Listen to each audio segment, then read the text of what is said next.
trying to get all the terminology straight.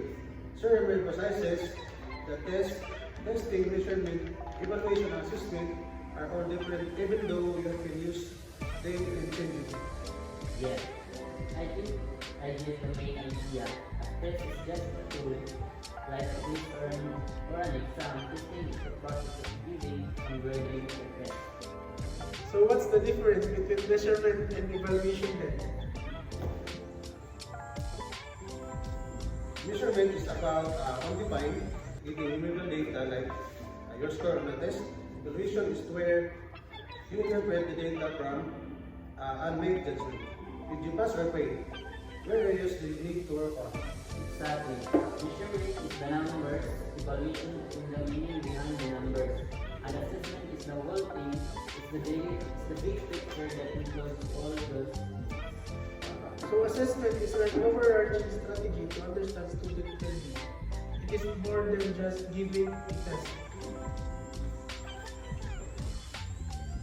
Yes, assessment includes using tests, but also involves collecting data from other sources, analyzing it, and making decisions based on the result. Sir, Ramir mentioned using assessment to determine if your teaching methods are effective. That makes sense. If our class bombs a test, that's a signal that something went wrong in the teaching process. Assessment helps you identify that and adjust your approach. Right. And there are so many different types of tests. Sir Ramir went through standardized tests, teacher-made tests, objective tests, and subjective tests.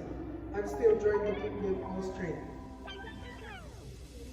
The standardized tests like the NCEA are made by experts, while teaching-made tests are designed by a classroom teacher to specifically assess their results. What about objective and subjective tests? Military passing of those.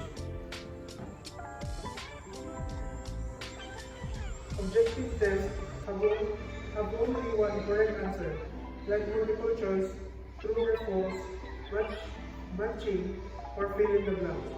Subjective test allows more open-ended responses, like essay.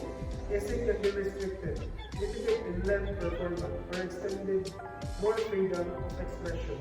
And don't forget about mastery tests and power tests. Mastery tests check if you master a specific topic, while power tests measure your performance under time constraints with equation difficulty. Okay, I think I'm starting to see the definition. It's just about the test itself. It's about the whole process of gathering information, analyzing it, and making decisions about teaching and learning. Exactly.